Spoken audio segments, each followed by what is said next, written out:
Bueno, pues vamos a continuar nuestro estudio.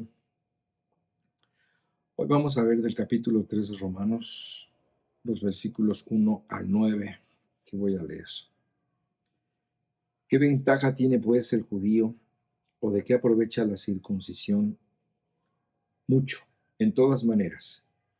Primero, ciertamente que les ha sido confiada la palabra de Dios. Pues que si alguno de ellos han sido incrédulos, su incredulidad habrá hecho nula la fidelidad de Dios. De ninguna manera. Antes bien, sea Dios veraz y todo hombre mentiroso, como está escrito, para que seas justificado en tus palabras y venzas cuando fueres juzgado. Y si nuestra injusticia hace resaltar la justicia de Dios, ¿qué diremos? ¿Será injusto Dios que da castigo? Hablo como hombre. En ninguna manera. De otro modo, ¿cómo juzgaría Dios al mundo? Pero si por mi mentira la verdad de Dios abundó para su gloria, ¿por qué aún soy juzgado como pecador? ¿Y por qué no decir, como se nos calumnia y como algunos cuya condenación es justa, afirma que nosotros decimos, hagamos males para que vengan bienes? ¿Qué pues? ¿Somos nosotros mejores que ellos? En ninguna manera, pues ya hemos acusado a judíos y a gentiles que todos están bajo pecado. Ok, aquí empezamos con una pregunta, ¿verdad? ¿Qué ventaja tiene pues el judío? ¿De qué aprovecha la circuncisión? Y Pablo explicará cuáles son sus ventajas. Entonces, acerca de la pregunta, la ventaja del judío, pues esta habrá sido la pregunta que Pablo imaginó, que muchos le harían después de que soltó una bomba al corregir y explicar que no será un verdadero judío por herencia, ni por legado, ni por la ley, y que ni la circuncisión les daba tantos privilegios como ellos pensaban. Además, que nada de eso los exentaba de responsabilidad, ni los eximía de un juicio. Pero como ellos entendieron que sí, entonces vino el choque y el rechazo, así como en unos cuantos también el entendimiento y la aceptación. En realidad, Pablo también había sido claro en decir que ser un descendiente por sangre de Abraham tampoco los hacía hijos espirituales, que la verdadera circuncisión no era la hecha en la carne, sino en el corazón.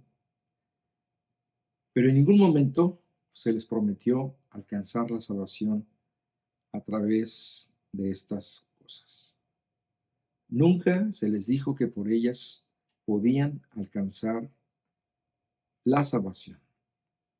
Siempre estuvieron presentes el principio de la fe y la gracia como el medio para alcanzar la salvación.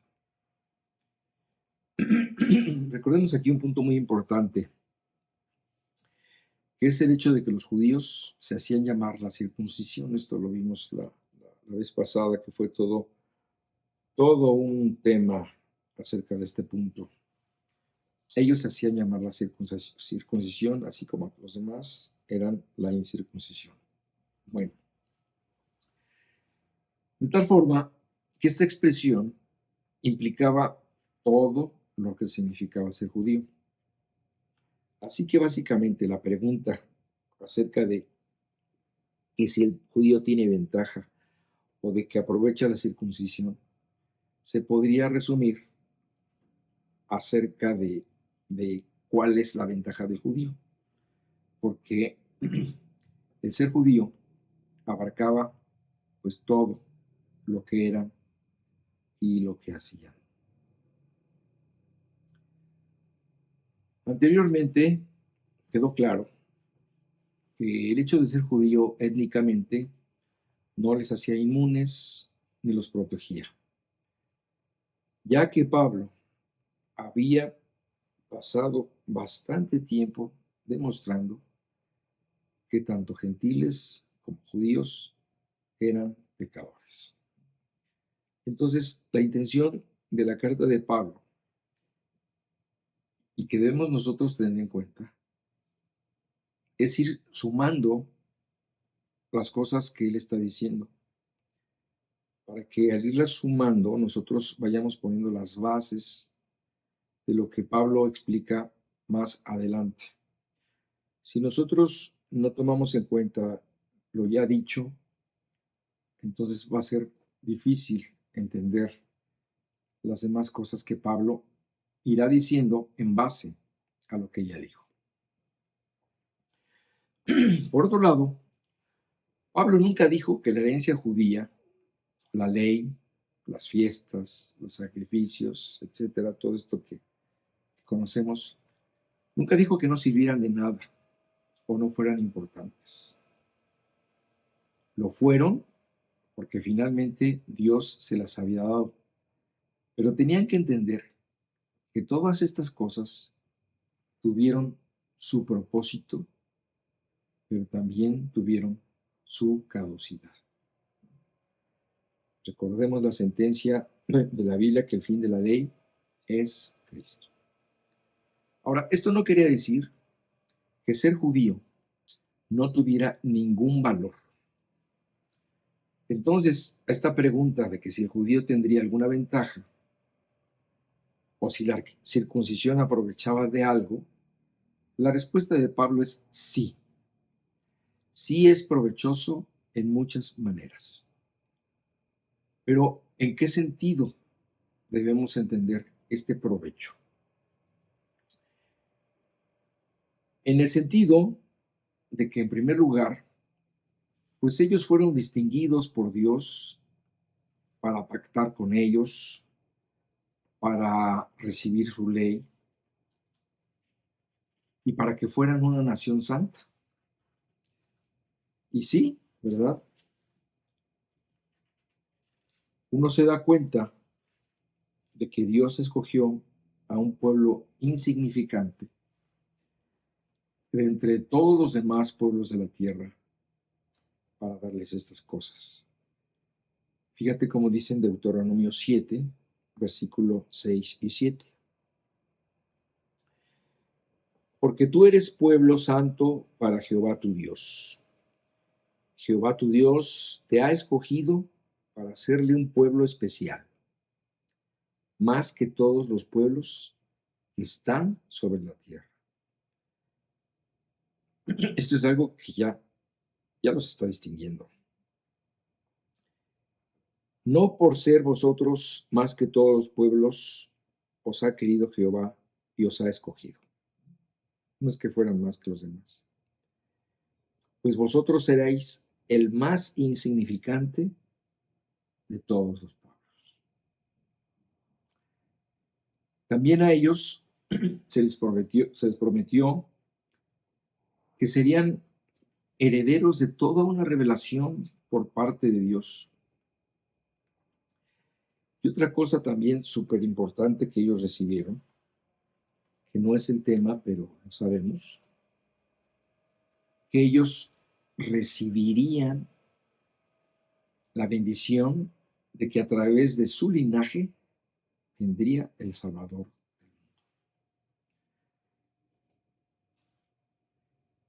En el punto que está tocando Pablo en particular, nos dice que a ellos y no a otros se les escogió para producir, conservar y transmitir la palabra de Dios. Y este simple hecho, todo este conocimiento que venía implícito en esto, les dio mucha ventaja sobre los demás pueblos, que en realidad eran paganos y que eran politeístas. Ahora, este era el lado que les gustaba ver y que presumían, pero olvidaban el otro lado, el de reconocer que estos privilegios implicaban altas responsabilidades de las que no estaban exentos de dar cuentas si no las cumplían. Dice en Amós 3:2, A vosotros solamente he conocido de todas las familias de la tierra. Por tanto, os castigaré por todas vuestras maldades. Es decir, aquí estamos viendo, por un lado, un privilegio que ha sido recibido, pero también, junto con una gran responsabilidad. Además, a los judíos, a la casa de Israel, fue a los primeros que llamó Jesús. Pero ¿qué pasó? Que ante su rechazo, pues se dirigió a los gentiles. Estas son algunas cosas de las que ellos fueron distinguidos. Y sumando todo esto, sí que es mucho. Porque como ya dije, ningún otro pueblo en la tierra fue distinguido con estas cosas. Dice Deuteronomio 4, 7 y 8. Porque qué nación grande hay que tenga dioses tan cercanos a ellos como lo está Jehová nuestro Dios en todo cuanto le pedimos. Aquí se les está haciendo una pregunta. ¿Quién tiene dioses tan cercanos como ustedes? ¿Quién tiene esos dioses que le contestan, que está tan cerca de ellos? Dice, ¿y qué nación grande hay que tenga estatutos y juicios justos, como es toda esta ley que yo pongo hoy delante de vosotros? Estas son cosas que en cuestiones culturales, leyes civiles y de toda índole, pues les daban un gran eh, adelanto ante los demás. Ahora, nosotros hablamos del rechazo de los judíos, hablamos de su desobediencia y todas estas cosas, pero recordemos que el rechazo de los judíos a Jesús no fue absoluto. En la Biblia leemos cómo todo tipo de personas reconocieron y aceptaron a Jesús como su Mesías. Vemos el relato de gentiles, de romanos, samaritanos, extranjeros, sacerdotes, pueblo en general. Lo que nos indica que dentro del rechazo mayoritario de los judíos existió un grupo de seguidores. De hecho, existió un periodo donde el cristianismo se identificó como una secta dentro del judaísmo. No había todavía esa distinción tan clara y la gente lo veía como una secta judía. El punto que Pablo quiere resaltar aquí es que a estos judíos convertidos escogió Dios para que continuaran con el encargo de redondear la revelación de la palabra de Dios, de a completarla, porque esta primeramente fue dada y con ella se constituyó el Antiguo Testamento. Y luego la siguiente revelación hizo que se formara el Nuevo Testamento. Y ellos se encargaron de conservar estos escritos, los cuales tenemos hasta el día de hoy. Y yo creo que por esta razón, en este punto, ellos tuvieron mucho éxito. Y así como se ha preguntado qué ventaja tiene el judío, pues podría haber una pregunta hacia nosotros los creyentes que podría ir en el mismo tono, ¿verdad? Bueno, ¿y qué ventaja tiene ser cristiano? No me quiero salir del tema, pero yo creo que mucho más de la que se les dio a ellos. Porque como les dije, nosotros ahora ya tenemos toda la revelación completa. Nosotros tenemos toda la Biblia, mientras que ellos pues solo la tuvieron en parte. Dice los versículos 3 y 4. Pues que si algunos de ellos han sido incrédulos, su incredulidad habrá hecho nula la fidelidad de Dios. De ninguna manera. Antes bien sea Dios veraz y todo hombre mentiroso, como está escrito, para que seas justificado en tus palabras y venzas cuando fueres juzgado. Aquí Pablo hace una pregunta enfocada hacia la incredulidad y sus consecuencias. Y aprovecha también para mostrar el carácter de Dios. Está por demás negar o defender la incredulidad del pueblo de Israel, porque durante mucho tiempo fue demostrada en muchas circunstancias y entonces a lo largo de todo el relato de la Biblia pues se hace evidente. Nosotros podemos leer cómo el corazón de Dios muchas veces fue lastimado. Y por esta razón fueron castigados, fueron abandonados a su suerte, derrotados en muchas batallas, humillados, etc. Pero cuando clamaban en legítimo arrepentimiento, fueron atendidos. Así que abandonados nunca lo fueron en definitiva, porque tenían detrás las promesas que Dios les había hecho como su pueblo. Así que las fallas individuales no cambiarían estas promesas, no podrían deshacerlas. Tenía que cumplirse por amor de su nombre. Así que ni la incredulidad, ni la falta de fe, ni la infidelidad de su pueblo anularían la fidelidad de Dios. Por eso Pablo exclama, de ninguna manera. Y entonces dice Pablo que pues Dios no puede romper un pacto.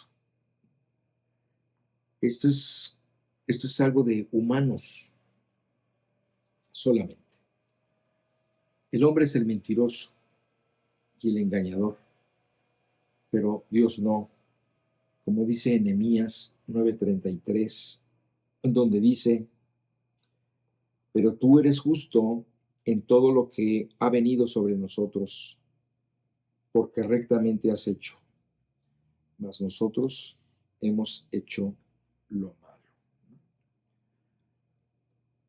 Y entonces en estos versículos que leí de Romanos, lo que está haciendo Pablo es retomar la idea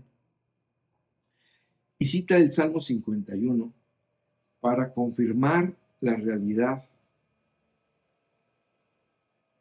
de la condición humana. Así como lo hizo David al reconocer de que él era un hombre pecador. Solamente Dios es justo en su palabra y puro en su juicio. Fíjate cómo lo dice David en el Salmo 51:4, dice, contra ti solo he pecado, y he hecho lo malo delante de tus ojos, para que seas reconocido justo en tu palabra y tenido por puro en tu juicio. Entonces, pues aquí vemos a un hombre que está reconociendo que es mentiroso, porque esa es su naturaleza. Este es el pensamiento que todo hombre debería de tener, como David. Reconocer sus debilidades y también darse cuenta que Dios es exactamente lo contrario, porque la naturaleza de Dios es la verdad. Así que por esta razón, por ser parte la veracidad y la verdad del carácter de Dios, Él en un sentido se autoobliga a cumplir lo que ha prometido. Así que cuando Dios ha dado una promesa, no se puede echar para atrás. porque sería negar lo que él ha dicho y esto es imposible.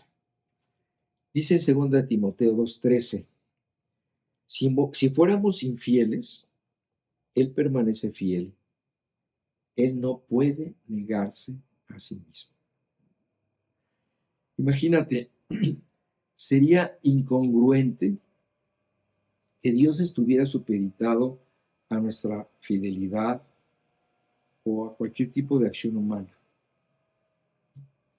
Él, si nosotros somos infieles, Él es fiel, porque Él ha prometido ser fiel. Entonces, Él no puede negarse a sí mismo. Afortunadamente, pues Dios y es como es. Y por eso Él está encima del engaño, de la mentira, y de ninguna forma Él se puede contaminar con el voluble corazón humano. Y esto es algo que sabían los profetas, y así lo anunciaban. De tal forma que estaban seguros de que, aunque podía pasar mucho tiempo, finalmente Dios cumpliría sus promesas. Fíjate cómo dice Números 23:19. Dice, Dios no es hombre para que mienta, ni hijo de hombre para que se arrepienta. Él dijo, y no hará, habló, y no lo ejecutará. Esto es imposible. Y sí, es verdad que algunas promesas para Israel están pendientes de cumplirse.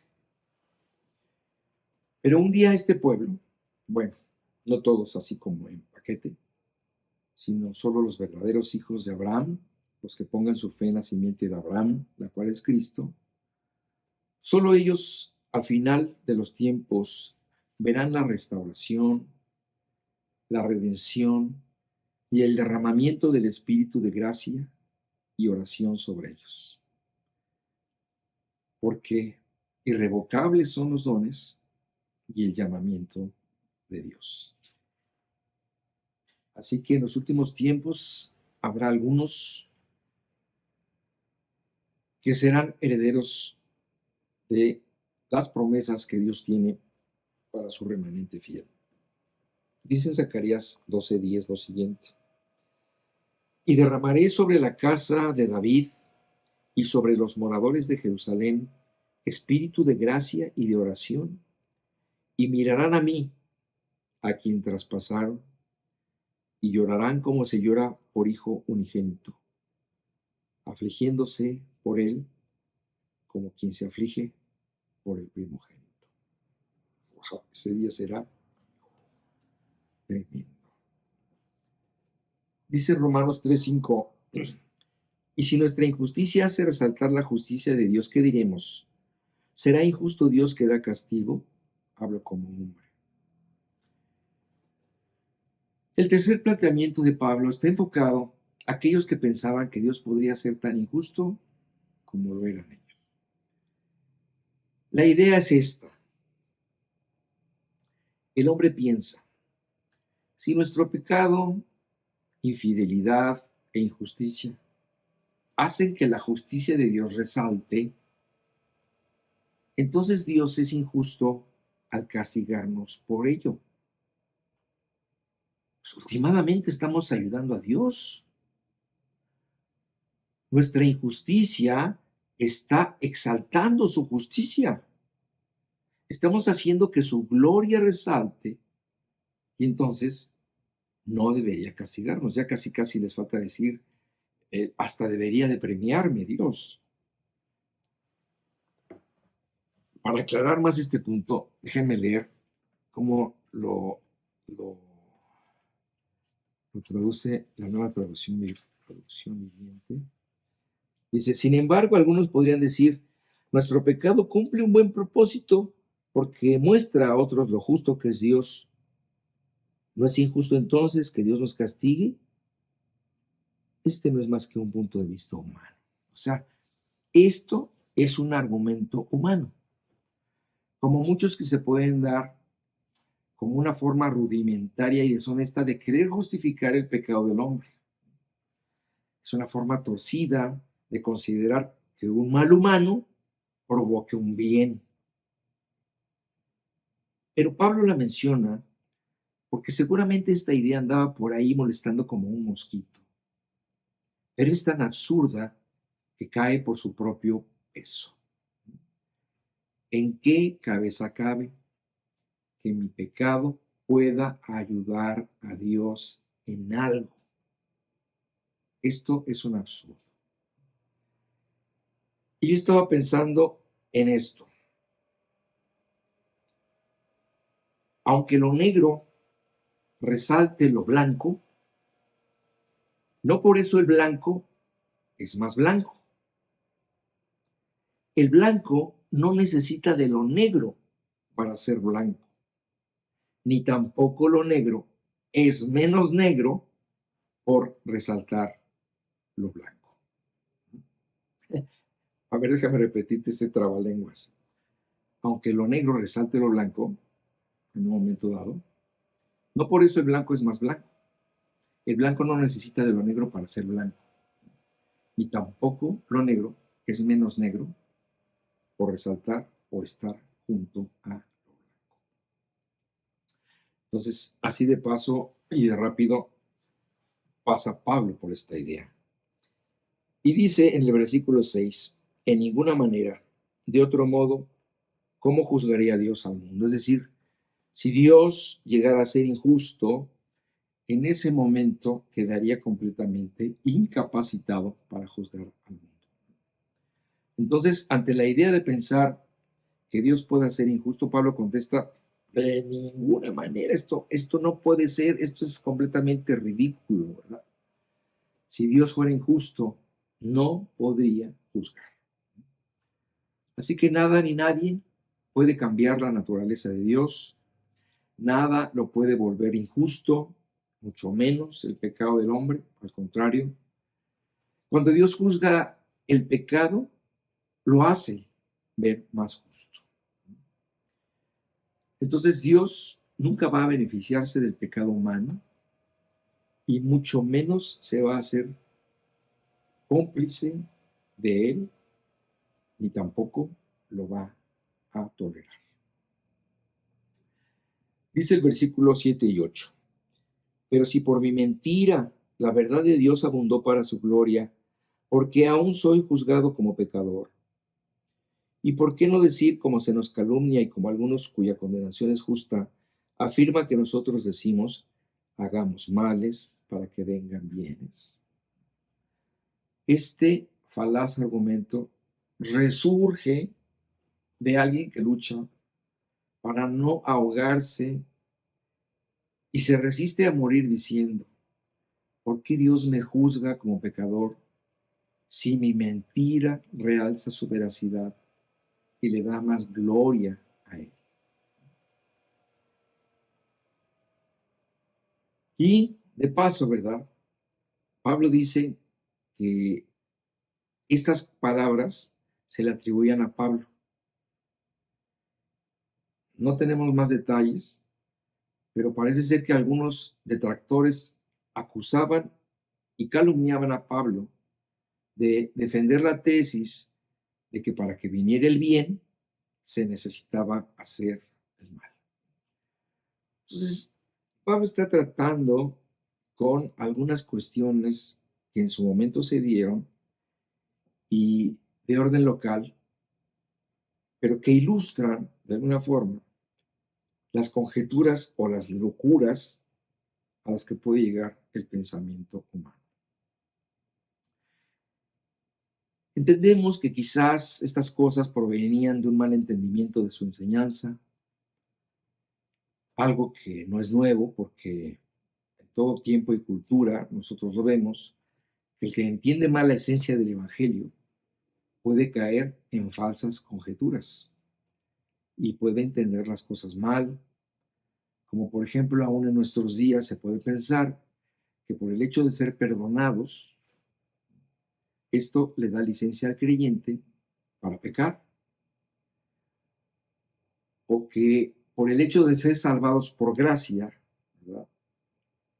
Esta verdad que rebotaba en el cerebro de esa élite religiosa y que aún en nuestros días también puede rebotar, ¿verdad? Entre gentes que se aferran a salvarse, en el caso de los judíos por sus privilegios, y en el caso de muchas personas que practican religiones que les enseñan que son por obras que ellos pueden alcanzar la salvación. Además, desde entonces han existido los judaizantes. Son aquellas personas que se resisten a dejar la ley, que en ese tiempo existían y hoy en día han resurgido, que pretenden obligar al creyente a cumplir las leyes y ceremonias mosaicas que Dios les había dado únicamente al pueblo judío y de ninguna forma al cristiano.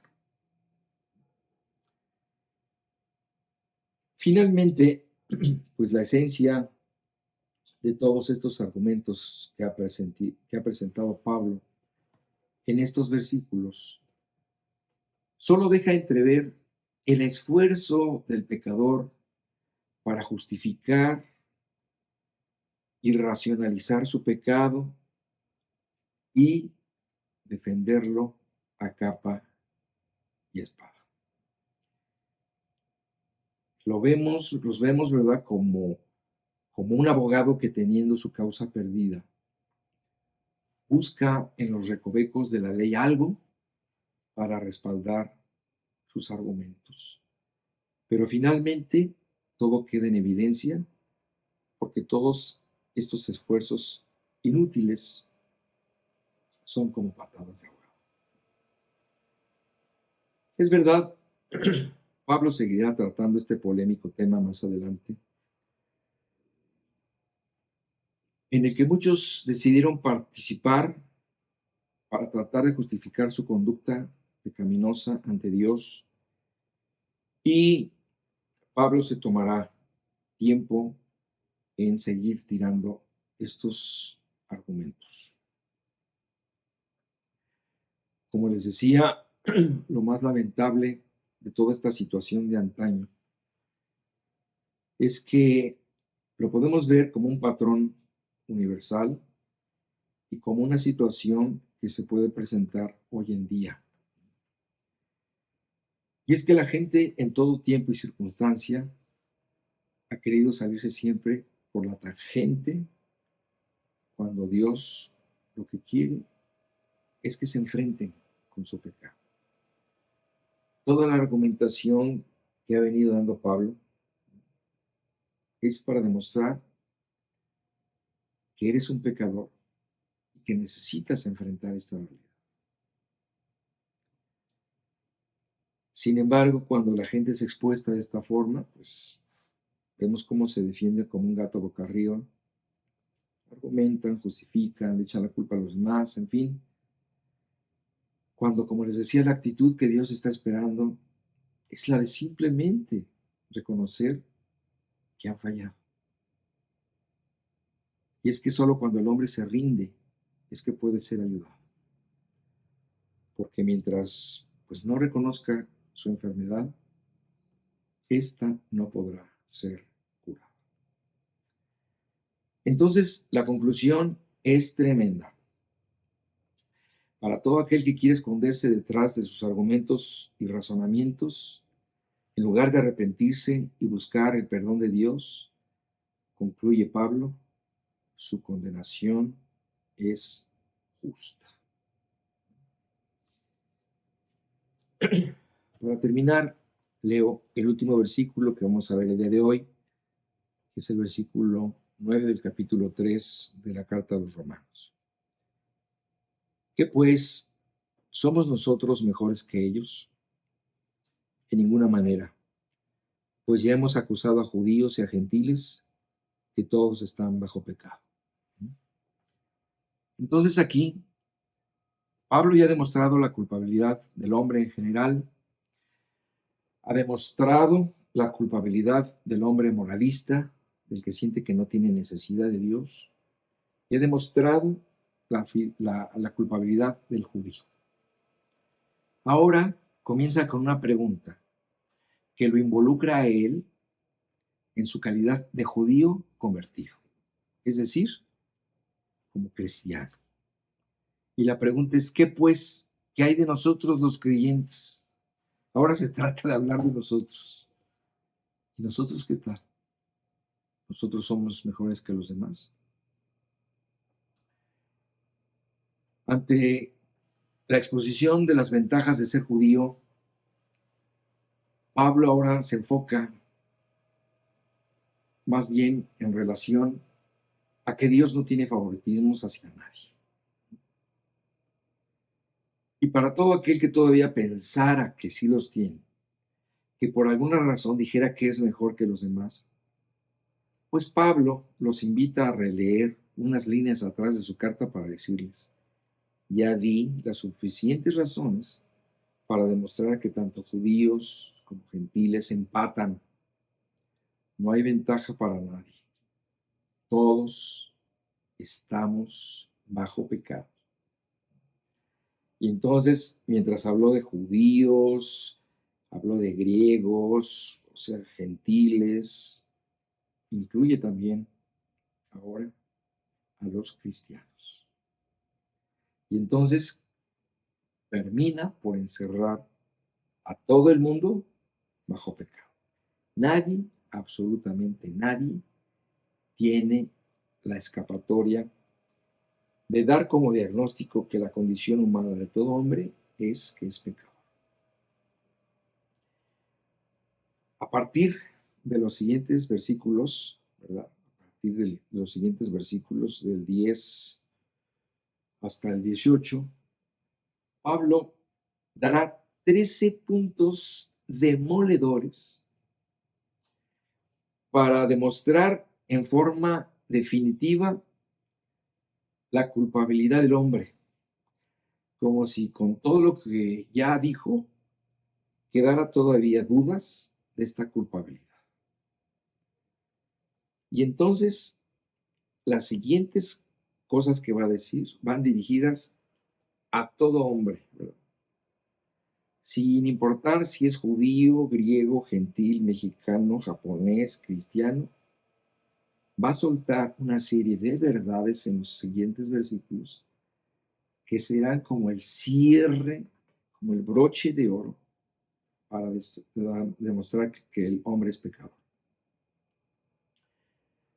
Su dicho lo apoyará en citas que extraerá del Antiguo Testamento.